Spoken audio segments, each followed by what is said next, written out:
Mitä luokkaa me katsotaan? Niin. Nyt on samanrotuinen tuolla ykkösissä. Joo. Lylly on vasta kesällä aloitti reenaamaan Akilit. Hyvä vauva. Katoppa kun Kurttu menee nyt tuolla. 18 oli jotain yliaikaa Irmelillä. Joo. Kyllähän se nyt kuitenkin mennään, vaikka se hitaasti menneekin. Tää ei oo Irmeli. Irmeli on oma kasvatti, mutta ei oo oma koira, niin se eka kertaa ohjaa kisoissa. Ei nyt mennä helvettiin. No ei.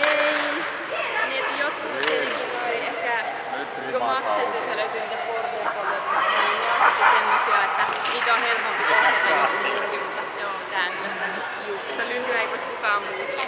Ei vois. Mä pidän sut sylissä, kun sä haukut muuten tuolle Kurtulle koko ajan tuolla.